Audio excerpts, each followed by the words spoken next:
शरणं गच्छामि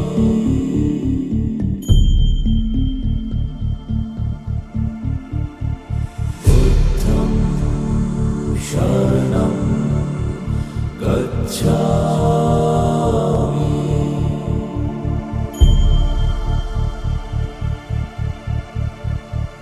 धम्मं शरणं गच्छामि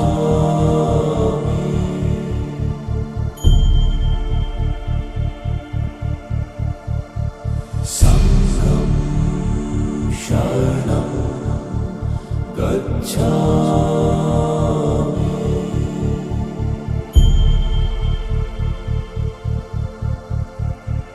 बुद्धं शरणं गच्छामि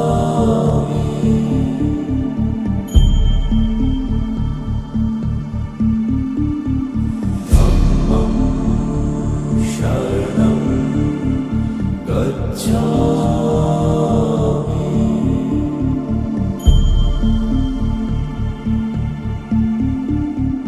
संघं शरणं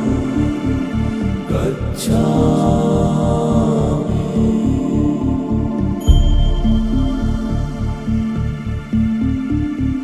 बुद्धं शरणं गच्छामि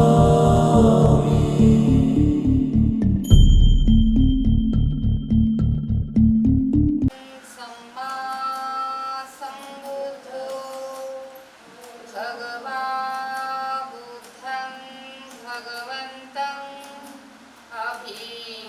अभिवादेमि बुद्धं नमामि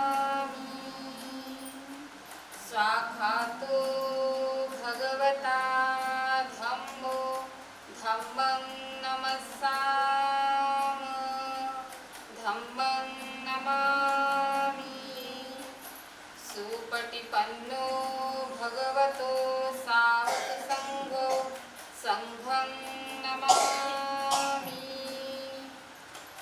नमो तस्स भगवतो अरहतो सम्मा सम्बुद्धस्स नमो तस्स भगवतो अरहतो सम्मा सम्बुद्धस्स नमो तस्स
लङ्काय वदनं अनन्तगुणगन्धिना सुगन्धिनाः गन्धेन पूजयामि तथागतं बुद्धधम्म च सङ्घ सुगततनुभः धातुको धातुगर्भे लङ्काय जम्बूद्वीपे दिवसपुरवरे नागलोके चतुर्भे सर्वे बुद्धसमीपे सकलदशदिशे केशलोमानि धातुवन्दे सर्वेऽपि बुद्धं रसबलतं च बोधिचैत्यं नमामि वन्दामि चैत्यं सर्वठानेषु पठितं सागरिकधातु महाबोधि बुद्धरूपं सकलं सदा बुद्ध वंदना इतिपिसो भगवारहं सम्मा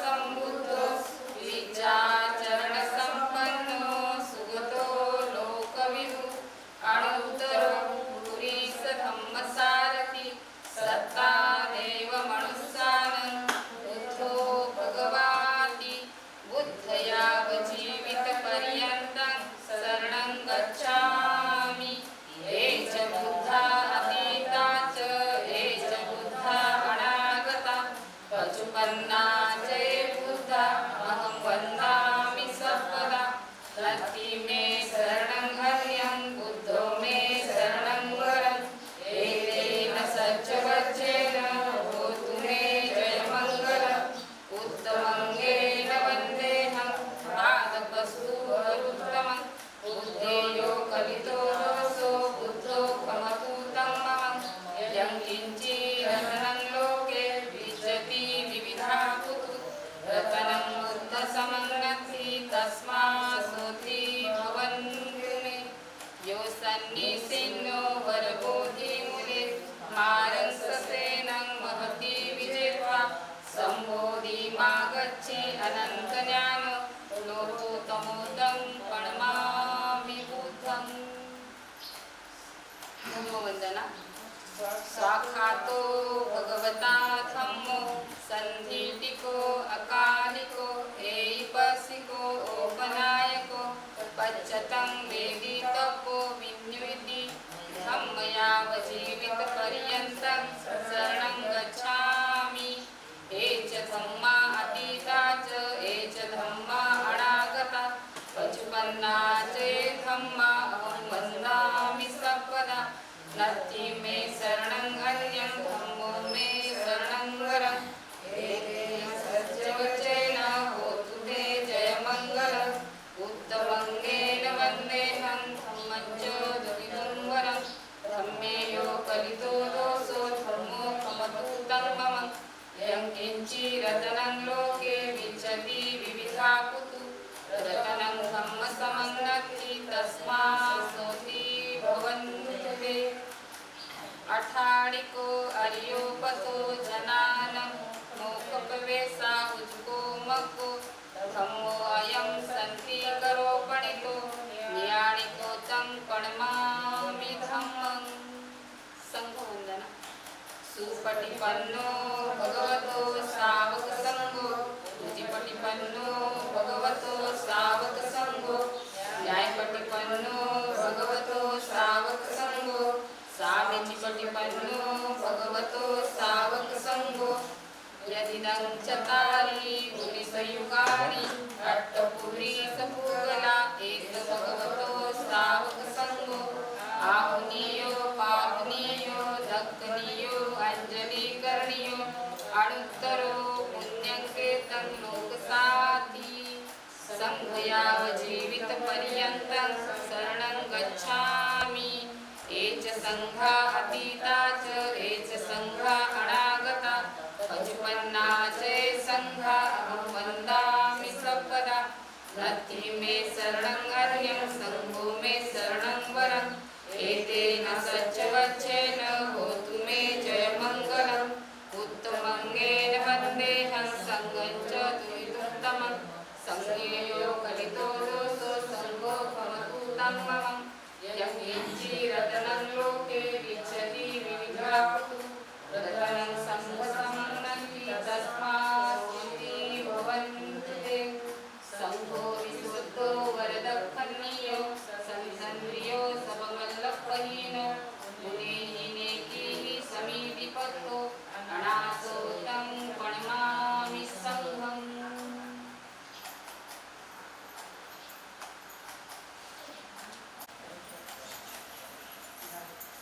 विश्वाला शांतीचा संदेश देणारे तथागत भगवान गौतम बुद्ध बोधिसत्व परमपूज्य डॉक्टर बाबासाहेब आंबेडकर यांच्या प्रतिमांना प्रथम पंचांग प्रणाम.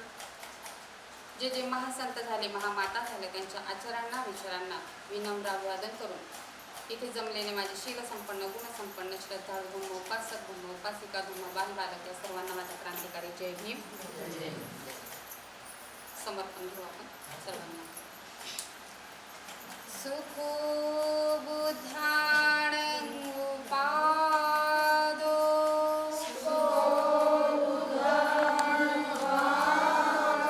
सुखास धम्मदेसना सुखा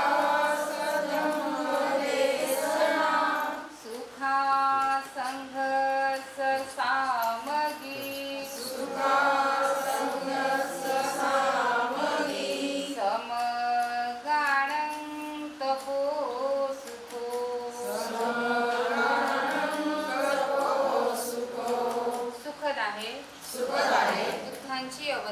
बुद्धांची अवस्था सुखकर आहे सधम्म देसना सुखकर आहे संघाची एकता सुखद आहे समूह तपस्या साधू साधू साधू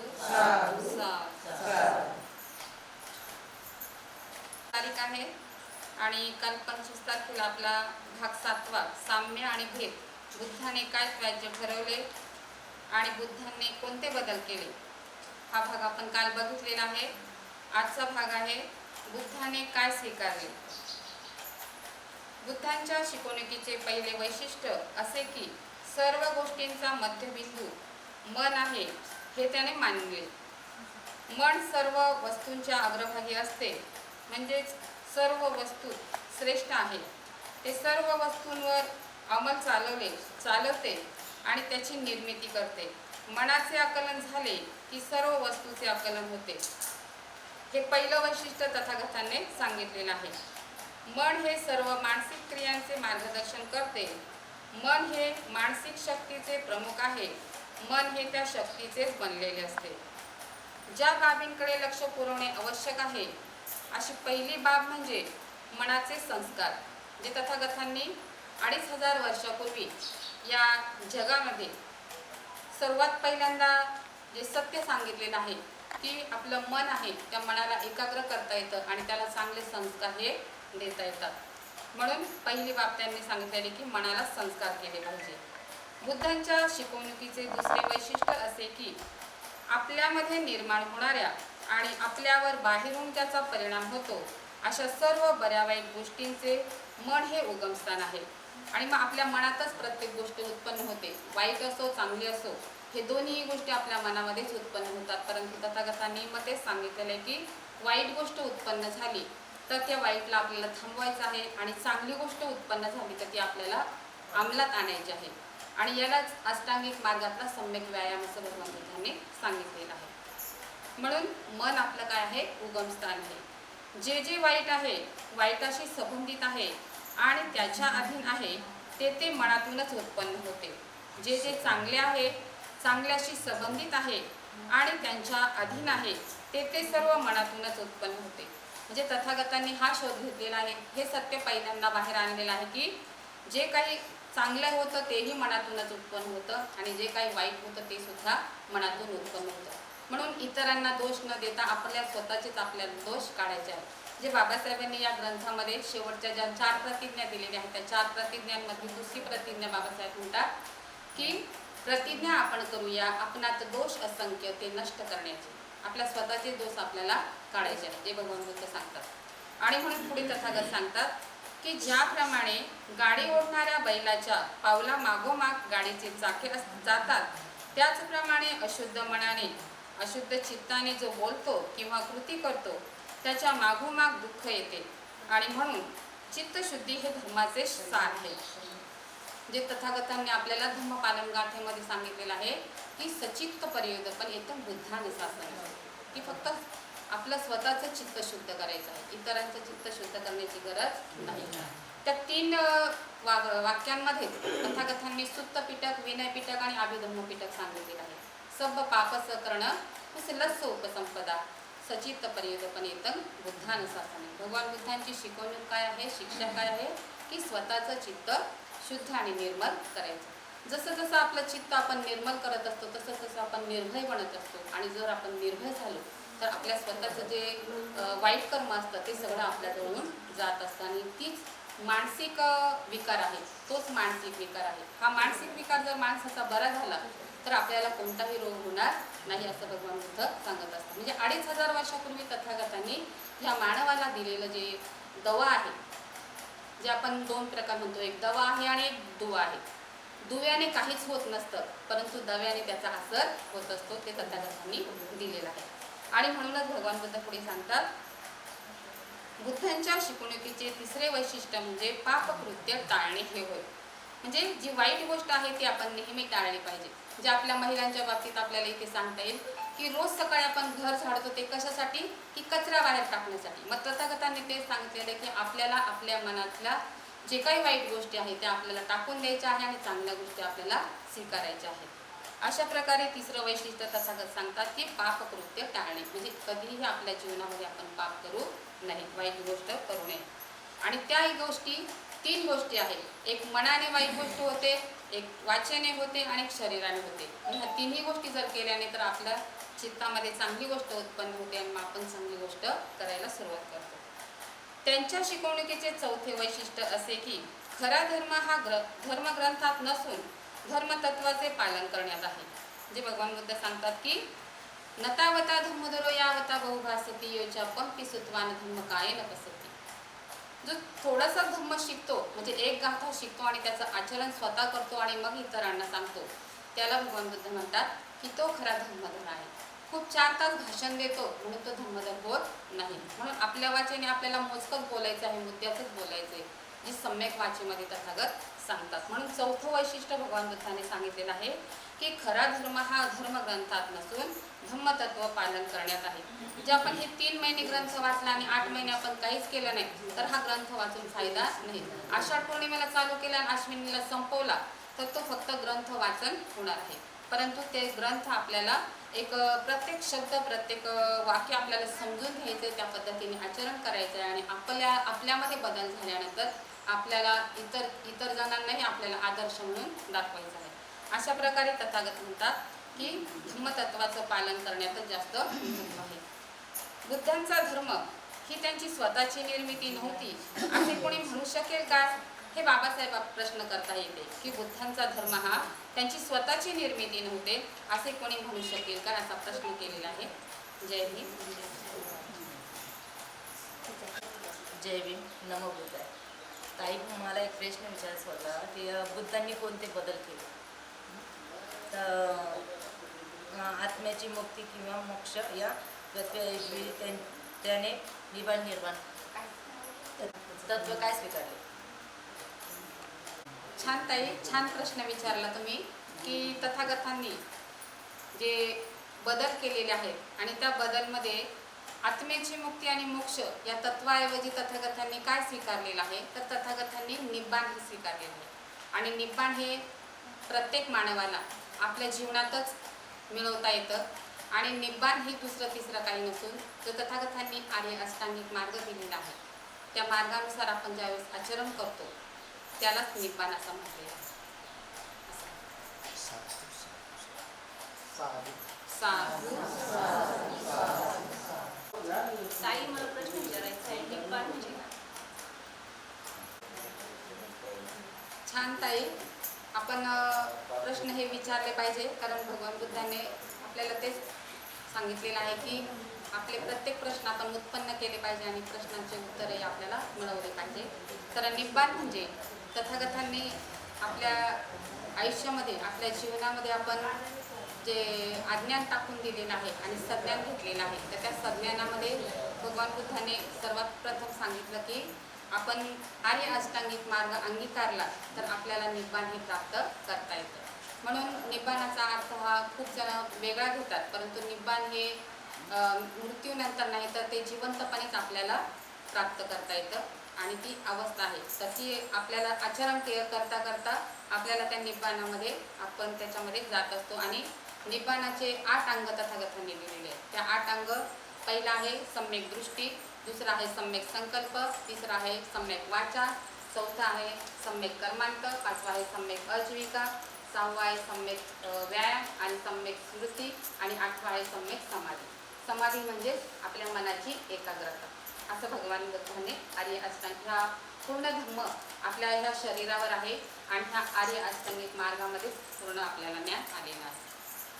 आणखी काही ताई मला एक प्रश्न विचारायचा आहे. खरा धम्म हा धर्मी ग्रंथात नसून धम्मतत्वाचे पालन करण्यात आहे हे मला समजून सांगा. तथा ताई तुम्ही छान प्रश्न विचारलेला आहे की खरा धर्म हा धर्मग्रंथात नसून धम्म तत्वाच्या पालन करण्यात आहे. तर तथागत म्हणतात आपण नुसता हा ग्रंथ वाचतो आहे 3 महिने आणि 3 महिने ग्रंथ वाचून झाल्यानंतर आपल्यामध्ये बदल काहीच नसेल तर त्या ग्रंथ वाचनाला महत्त्व नाही. जे बाबासाहेबांनी पण आपल्या ह्या 3 पार्टमध्ये दिलेले धम्म म्हणजे काय, अधम्म म्हणजे काय आणि सधम्म म्हणजे काय. तर नुसता ग्रंथ वाचून आपल्याला चालणार नाही तर आपल्याला त्याचं विश्लेषण घेऊन आपल्याला त्या पद्धतीने वागलं पाहिजे, त्या पद्धतीने चाललं पाहिजे आणि तोच आपल्यामध्ये आदर्श असणार आहे. तर ह्या तत्व म्हणजे आपल्याला जे अज्ञान आहे ते टाकून आपल्याला सज्ञानामध्ये जायचं आहे. असा हा धर्मतत्वाचा अर्थ आहे आणि तो पालन करण्यातच आपल्याला आपलंही महत्त्व आहे आणि आपल्यामुळे आपल्याला धर्म समजून सांगता पण येतो असा आहे. प्रश्न पडलाय की आत्म्याचा फेरा आणि संसार सिद्धांताने स्नान कोणते दिसते? आत्म्याचा फेरा आणि संसार सिद्धांताने स्थान कोणते दिले? ताईंनी छान प्रश्न विचारला की आत्म्याचा फेरा संसार या तत्वाच्या जागी तथागताने पुनर्जन्माचा सिद्धांताला स्थान दिलेले आहे. तर पुनर्जन्म म्हणजे आपण पूर्वजन्म म्हणजे आपला आधीचा विहारात येण्याच्या आधी आपण अज्ञानात असतो म्हणजे अविद्या ज्या अंधश्रद्धेत आपण असतो. परंतु विहारात आल्यानंतर आपल्याला एक सत्य उलगडतं आणि ते सत्य उलगडल्यानंतर आपला नवा जन्म होतो आणि त्या पुनर्जन्माचा तथागतांनी हा सिद्धांताला स्थान दिलेला आहे की पुनर्जन्म म्हणजे आपण अज्ञानामधून सज्ञानाकडे येत असतो. म्हणजे सत्य आपण जाणून घेत असतो आणि जसं जसं सत्य आपण जाणून घेतो तसं तसं आपल्यामध्ये बदल व्हायला लागतो. आपण दुःखामध्ये न राहता आपण आनंदात राहतो आणि आपल्या आनंदामुळे आपलं स्वतःचंही एक क्षणाने आयुष्य वाढतं आणि त्या क्षणामुळे आपल्याला ज्यावेळेस दुसरे समोरचे बघतात की हे आनंदी कसे आहे तर त्यांचंही आयुष्य त्या क्षणाला आपण वाढवत असतो. तर अशा प्रकारे हे पुनर्जन्म याला बोललेलं आहे. बुद्धांच्या शिकवणीचे दुसरे वैशिष्ट्य काय? ताईंनी खूप छान प्रश्न विचारला. तथागतांनी त्यांच्या शिकवणुकीचे जे दुसरं वैशिष्ट्य आहे ते काय आहे तर त्यांनी हे दुसरं वैशिष्ट्य असं सांगितलेलं आहे की आपल्या चित्तामध्ये ज्या काही बऱ्या वाईट गोष्टी निर्माण होतात, वाईटही होतात चांगल्याही होतात, परंतु वाईट झाल्यानंतर आपल्याला त्यांना थांबवण्याचं काम करायचं आहे. चांगलं उत्पन्न झाल्यानंतर आपल्याला त्या करायच्या म्हणजे अंमलात आणायच्या आहे. आणि भगवान बुद्धांचं म्हणणं आहे की आपलं मनच उगमस्थान आहे, तिथूनच उत्पन्न होत असतं. तर भगवान बुद्धांनी आपल्या राहुलाला सुद्धा संदेश देताना सांगितले की राहुला तू थट्टेत सुद्धा खोटं बोलणार नाही याची तू दक्षता घेतली पाहिजे. म्हणजेच आपणही तेच शिकायचं आहे की आपण थट्टेत सुद्धा कोणाची मस्करी करता कामा नये. आपली एक चूक झाली की आपल्याला त्याचा फळ परिणाम मिळतच असतो. म्हणून तथागत म्हणतात की बऱ्या वाईटाचं हे चित्त उत्पन्न होतं तर त्या चित्ताला आपल्याला वाईट झालं तर आपल्याला थांबवायचं आहे आणि चांगलं झालं तर ते अंमलात आणायचं. असं दुसरं वैशिष्ट्य आहे. बुद्धांचा धर्म ही त्यांची स्वतःची निर्मिती नव्हती असे कोणी म्हणू शकेल का? काय? कारण इथे ताई तुम्ही छान प्रश्न विचारला की बुद्धांचा धर्म ही त्यांची स्वतःची निर्मिती नव्हती असे कोणी म्हणू शकेल का? हे बाबासाहेबांनी प्रश्न केलेला आहे. कारण भगवान बुद्धांनी आपल्या ग्रहत्याग केल्यापासून तर शेवटीपर्यंत आपलं ज्ञान प्राप्त केलेलं आहे आणि स्वतःच ते शोधलेलं आहे आणि आपल्यालाही ते तेच सांगतात की मी कुणाचाही गुरु नाही, माझा कोणी शिष्य नाही. ज्याने त्याने स्वतःचं जे द्वीप आहे ते निर्माण करायचं आहे म्हणजे त्याला स्वयंदीप म्हणतात की अतदीप हो असं भगवान बुद्धांनी सांगते. म्हणून बाबासाहेबांनी इथे प्रश्न केलेला आहे. आणि जे वामनदादा पण कवी आपल्याला इथे सांगतात की वामनदादा गीतातून सांगतात ना शोध कुणाचा उसना, दुःखाचे कारण तृष्णा. तोडतयावर सांगून गेला महान अंतर्यामी. बुद्धं शरणं गच्छामि, धम्मं शरणं गच्छामि, संघं शरणं गच्छामि. सर्वास मिळावा वाटा, असा ज्ञानधनाचा साठा. सर्वास मिळावा वाटा, असा ज्ञानधनाचा साठा. ठेवून गेला याच ठिकाणी उभ्या जगाचा स्वामी. बुद्धं शरणं गच्छामि, धम्मं शरणं गच्छामि, संघं शरणं गच्छामि. आली रे संधी नामी, सांगितले वामडला मी. आली रे संधी नामी, सांगितले वामडला मी. उचल पोतडी पंचशिलेची, येईल आपल्या कामी. बुद्धं शरणं गच्छामि, धम्मं शरणं गच्छामि, संघं शरणं गच्छामि. गाऊन शिलाची गाथा, जन म्हणती जाता जाता. गाऊन शिलाची गाथा, जन म्हणती जाता जाता. इथे जन्मतो माथा आता, ज्ञान तुझे कुचकामी. बुद्धं शरणं गच्छामि, धम्मं शरणं गच्छामि, संघं शरणं गच्छामि. जय बुद्ध. राज्य शुद्धजनाचे भावांचे नाव काय? ताई सांगा तुम्ही. आई छान प्रश्न विचारला की शुद्ध राजाच्या भावांचे नाव काय आहे. तर शाक्य 2 आहे, गुप्त 2 आहे, अमित 2 आहे, शुक्ल 2 आहे. आणि 5 भाऊ आणि 2 बहिणी आहे. तर त्या 2 बहिणी अमिता आणि प्रमिता. देणारे महाकारुणी तथागत गौतम बुद्ध, भारतीय घटनेचे शिल्पकार बोधिसत्व डॉक्टर बाबासाहेब आंबेडकर यांना त्रिवार वंदन. आमच्या विहाराची स्थापना ज्या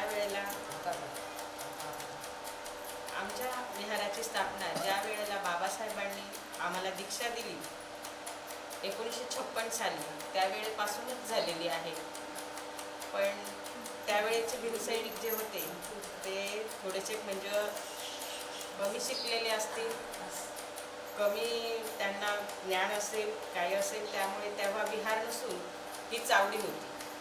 त्यानंतर 2005 साली आमच्या येथील वीरसैनिक अनिलजी थोरात, गौतमजी वाघ, केशवजी उनवणे, जीवनजी वाघमारे हे असे भरपूर वीरसैनिक होते आणि त्यांनी या चावडीला विहारामध्ये रूपांतर दिलं.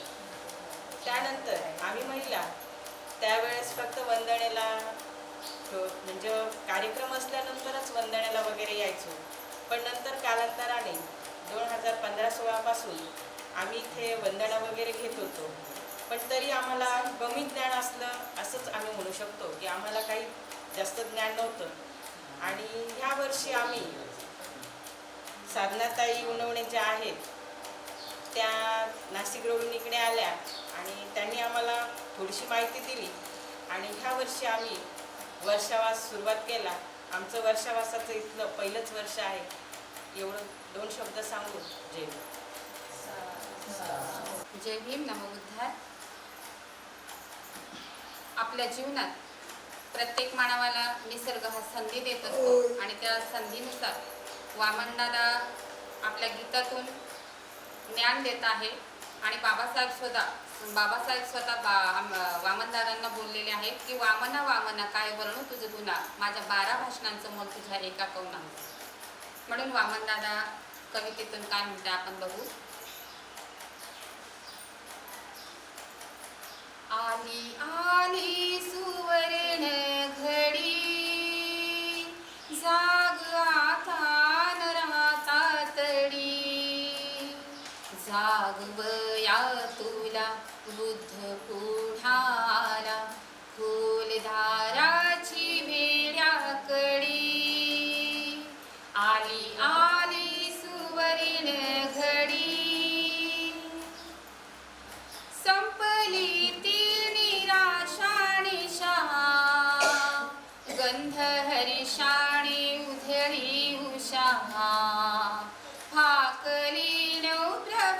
तेज आले नभा भानुदाराशी आहे उभा झाली पूर्व दिशा तांबडी सोड आता तरी घोंगडी जागवया तुला बुद्ध पुन्हारा बोलदाराची वेड्याकडी आली आली सुवर्ण घडी दान आला तुला द्यायाला हात पसर पुढे घ्यायाला छान दृष्टी नवी सुख सृष्टी नवी नवे जीवन नवी पालवी काळ निद्रा कशी घडी जीव असताना या पुढी जागवया तुला बुद्ध पुन्हारा बोलधाराची वेड्याकडी आली आली सुवर्ण घडी लोभ द्वेषच नाही जिथे नांदे समता सुखाने तिथे लोभ द्वेषच नाही जिथे नांदे समता सुखाने तिथे या पवित्र स्थळी एकता आघाडी कधी कुणी कुणाला नाझळी प्रेम वाहे भरून दुथडी जाऊ बांधू तिथे झोपडी जागवया तुला बुद्ध पुन्हारा बोलदाराची वेड्याकडी आली आली सुवर्ण घडी कंठा सुकला हाका मारता जागणारे खुळ्या भारता शुद्ध हो अंतरी मग देशांतरी शांती दूताचे कार्य करी गाड आधी रूढी रांगडी चार वर्णी जुनी बेगडी जागवया तुला बुद्ध पुन्हारा बोलदाराची वेड्याकडी आली आली सुवर्ण घडी हाच संदेश वामन तुला प्राण दे रे तू भारत भुला हाच संदेश वामन तुला प्राण दे रे तू भारत भुला लोकसेवा करी हीच शक्ती खरी लोकसेवा करी हीच शक्ती खरी नको दुसरी तुला चाकरी काय बसलास देऊंदडी वाट बघती तुझी सवंगडी जागवया तुला बुद्ध पुन्हारा बोलदाराची वेड्याकडी आली आली सुवर्ण घडी जाग आता नराता तडी जागवया तुला बुद्ध पुन्हारा बोलदाराची वेड्याकडी बोलदाराची वेड्याकडी बोलदाराची वेड्याकडी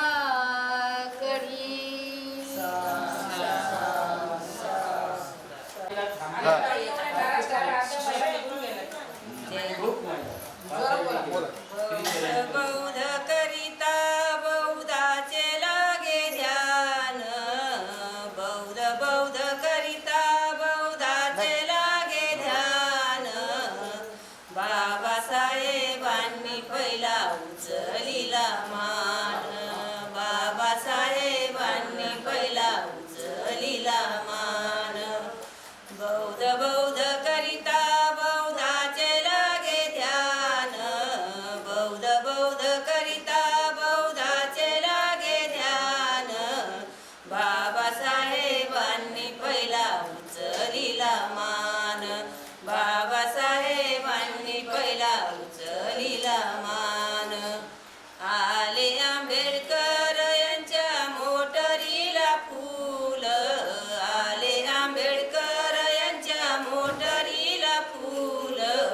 जनता झाली उल शाळेत घाला मूल जनता झाली उल शाळेत घाला मूल बौद्ध बौद्ध करिता बौद्धाचे लागे ध्यान बौद्ध बौद्ध करिता बौद्धाचे लागे ध्यान बाबासाहेबांनी पहिला उचलिला मान बाबासाहेबांनी पहिला उचलिला मान बाबा बसले जेवाया वाढती ग भात बाबा बसले जेवाया वाढती ग भात आशी चमकलीच्या नाकातली नथ आशी चमकलीच्या नाकातली नथ बौद्ध बौद्ध करिता बौद्धाचे लागे ध्यान बौद्ध बौद्ध करिता